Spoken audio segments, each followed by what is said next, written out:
咁點解而家理工大學先至開呢一個建築嘅課程呢？就係我哋年頭嘅時候咧，就參加咗香港政府舉辦咗一個人力調查，咁就知道原來建造業而家咧其實好需要一啲人才，咁所以我哋就覺得呢個時機咧係非常之好，俾香港嘅學生可以有機會有個唔同嘅選擇俾佢哋。理大嘅建築學咧，其實我哋就希望學生能夠除咗係有一啲基本嘅專業嘅建築知識之外咧，其實佢哋會探討好多社會嘅議題啦、環保嘅議題啦，同埋一啲科技嘅議題，或者 AI 呢啲課題，我哋係一定係會加入落我哋嘅課程裏邊嘅。除咗係傳統喺建築課程裏邊咧，有一個叫做 studio 嘅一個學習嘅一個模式啦，一個好特別嘅學習模式，就係一班學生咧，佢哋會集思廣益，就會一齊係一個課題裏邊，譬如嗰個課題係設計一間學校咁先算啦。咁佢哋唔同嘅人就會有唔同嘅設計出現，咁就係一個比較靈活少少，同埋一個可以大家互相溝通、互相去有一個交流嘅一個咁樣嘅學習。咁另外我哋係有一個關於中國傳統建築嘅一啲嘅課程，咁啊希望學生知道自己嘅根啦，知道自己嘅文化係點樣影響將來嘅建築。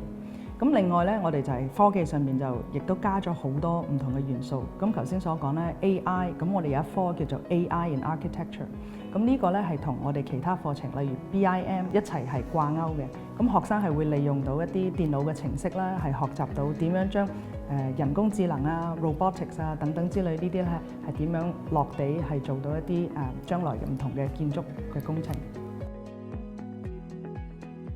我哋嘅課程裏邊咧有一個叫做 Work Integrated Education， 咁其實你當佢好似一個 internship 咁樣啦，一個實習嘅機會。咁每一個學生實習嘅時候咧，佢哋就會有2個學校嘅學分，咁同埋大家都要係 fulfill 到176小時嘅工作。咁學生咧係可以有機會係入到一啲唔同嘅建築師樓啦，一啲設計嘅公司啦，咁然後佢哋就可以試下工作，咁然後就可以知道，咦，我嘅興趣係邊一方面喎？究竟我係設計中意多啲啊，定係真係喺施工啊、實踐啊，或者係後期一啲嘅 management 上面有興趣啲？你基本嗰3科，即係中文、英文同埋數學咧，都要達標嘅。我哋除咗係呢個基本嘅學分之外咧，係需要有3樣額外嘅嘢嘅。咁第一樣嘢咧就係我哋叫做 portfolio， 一個畫冊咁樣，係12頁紙A4，咁係唔同嘅媒體嘅，即係需要有繪畫啦、攝影啦，可能有做啲multimedia 嘅嘢咧，就令到我哋清楚了解，哦，原來你係都係一個好有創作思維嘅人。咁第二咧就係有一個面見嘅，咁就會問佢一啲問題，就係點解你會有興趣讀理大嘅建築課程啊？又或者你對呢個建築課程嘅遠景係乜嘢啊？咁跟住之後咧，我哋都會有一個 aptitude test， 係一個小時邏輯上邊，希望佢能夠可以即係簡單可能繪圖啊，或者係一啲數字啊，又或者係一啲推理少少嘅嘢，更清楚了解呢個學生嘅背景，咁先至會被取錄嘅。我哋嚟緊2025年嘅9月咧就會開學㗎啦。咁UGC 咧就係派咗30個位俾我哋嘅。咁我哋呢個建築嘅課程咧，其實就係一個4年嘅 full time 嘅課程嘅。咁4年之後佢哋畢業咧，我哋就準備係一個2年嘅 master degree。之後咧就需要2年嘅工作經驗，然後就可以考香港建築師學會嘅一個考試。咁呢個考試咧係包括咗7張嘅筆試。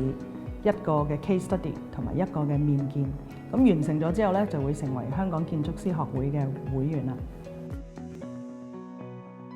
我相信咧時代在變啦，今時今日畢業生咧出到嚟咧，其實佢哋嘅職業道路咧係好廣嘅，唔單止係香港啦、國內啦，甚至可能有啲地方杜拜啊、印度都有香港嘅設計師去負責嘅。咁如果你話我對一啲管理上面好有興趣啦，咁亦都有好多機會咧可以投身喺一啲發展商嗰度。咁另外當然有政府啦，我哋而家香港政府亦都推動緊好多房屋嘅政策，咁所以係喺房屋局啊，或者係喺ASD 都會有機會係可以係